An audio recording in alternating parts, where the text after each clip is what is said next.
So yun ang for today's video is day 5 sa ating pag-aabang, pagsusubaybay, no?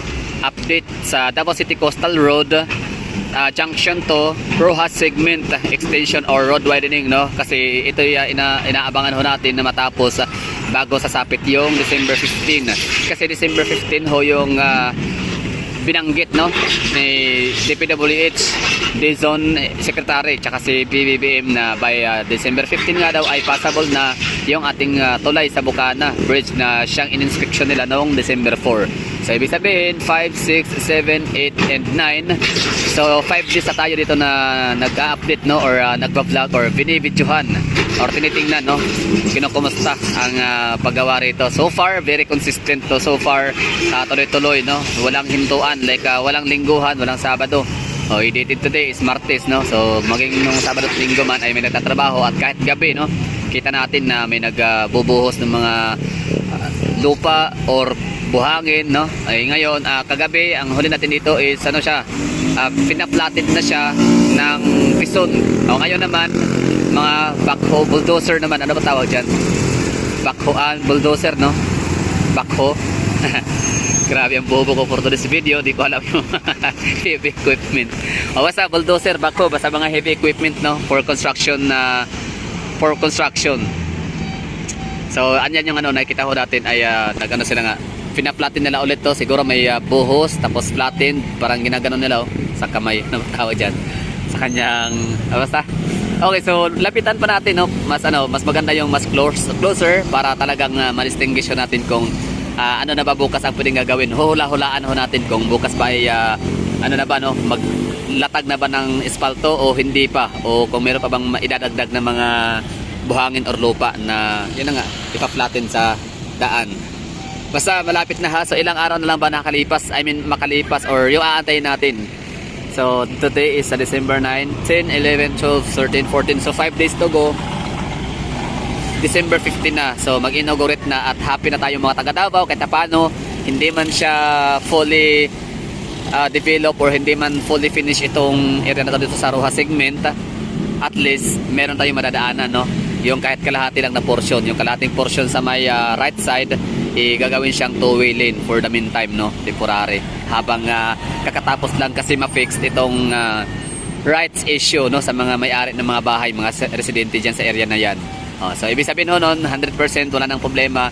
So ang construction is tuloy-tuloy na hanggang sa matapos next year. 100% itong sa may segment junction to Rojas segment.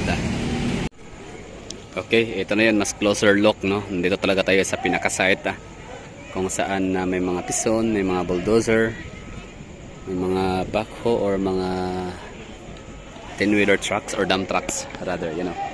Yun, so ang dump trucks ay nagbubuhos ng mga lupa, nagtatambak ng lupa, tapos siyang namang ipa-flattened ng pison, no. Galing. So dito tayo sa may 31 C, I mean dash D, 31 dash D, 31D. So anong ganap dito? Yun, grabe ngayong development, no, very rapid or fast ng pagbabago sa setup sa lugar, diba? Nakarang araw lang to, hindi pa siya even, no, yung lugar. Ngayon kita nyo na, pantay na talaga siya. So puspusang nila to, no, tambak tapos pina-flat hanggang sa December 15. Lapit na, no, grabe, no, busy-busyhan lang tayo. Keep doing, minding our own business.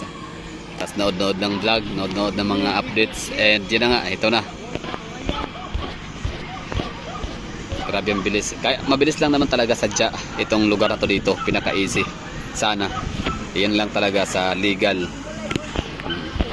issue pagdating sa mga bahay gaya niyan. Yung isang naka-auslit no nakarang araw na wala na. Hindi pa pala yan, no. Basta itong lane na to dito, kabila na side sa may right, I mean left side, di na siya problema, no, kasi okay na nga, fix na yung mga issue ng mga nakatira, ng mga may-ari ng bahay. So congratulations sa ating mga taga Davao, at magamit na natin sa wakas kahit paano itong natin project, yung ating taxpayers money. Segment B. Or junction to segment B. I mean junction to Rojas segment. Underport.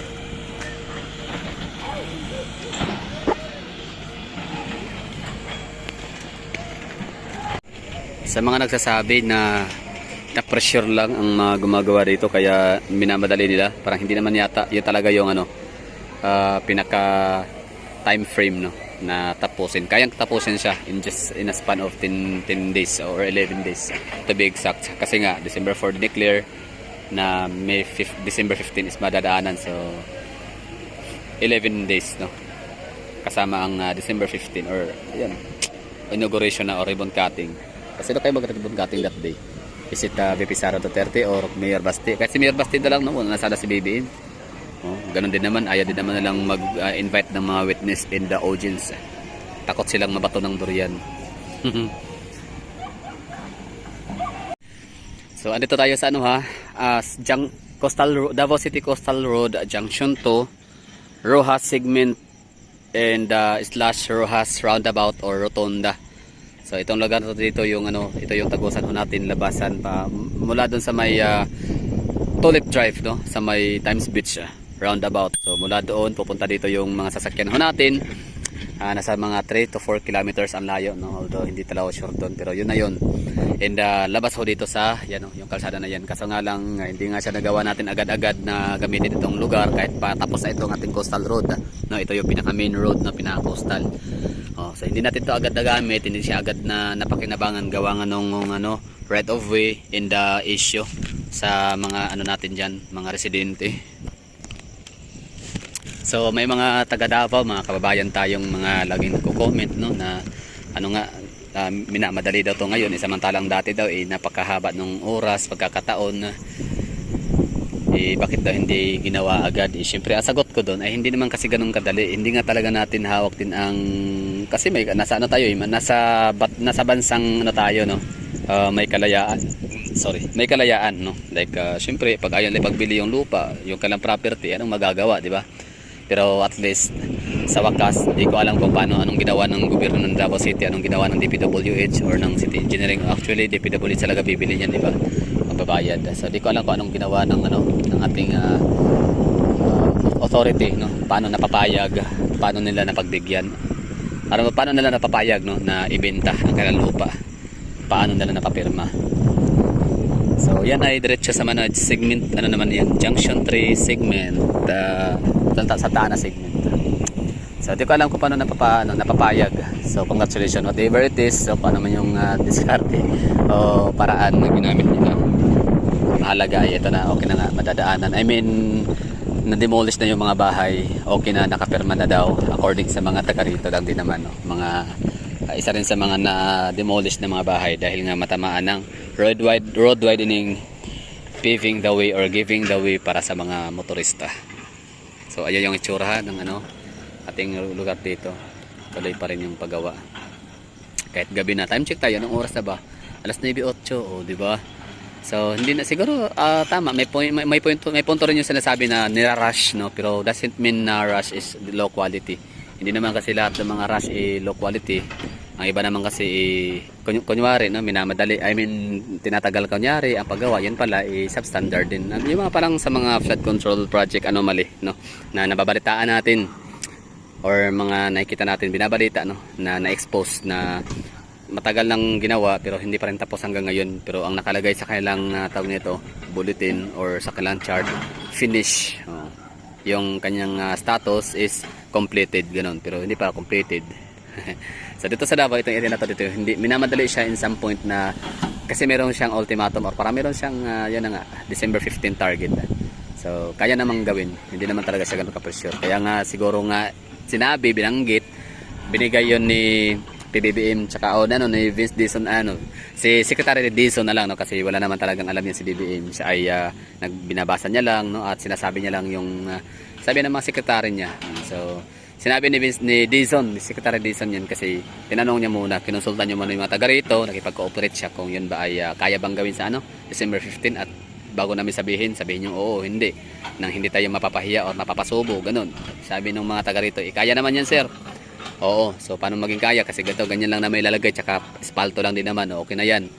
So tuloy na, yun ang punto dyan. So, dekalidad siya. Tsaka meron namang quality controller or quality checker daw, ganun. Sabi nung mama na nakausap ko. Anyway, so that would be all. Thank you for watching. Yun yung update ho natin ha. Ay kahit gabi na, at least nagawa ko pa rin pumunta dito. Kasi nga, tingnan natin kung anong ganap. Kasi nga, nung Saturday and Sunday, yung araw na yun, dapat rest day ho yan. Pero kita naman natin, may natatrabaho. Kahit gabi na nung Sabado, kahit gabi na nung Linggo, may natatrabaho pa din. So what more ngayon na Martes, di ba? Weekdays. O kahapon din, Lunes, may natatrabaho din ng gabi. Di ba? So, ibig sabihin nun yan, talagang 5 days to go, open na ang ating Bukana Bridge. That would be all. Thank you for watching. Ba 5 days? 9, 10, 11, 12, 13, 14, 15, 6 days. Tama, 16, 5 to 6 days. Tapos ito dito, madadaanan na. Meron na tayong espalto na daanan palabas sa Boulevard Rojas intersection or crossing corner.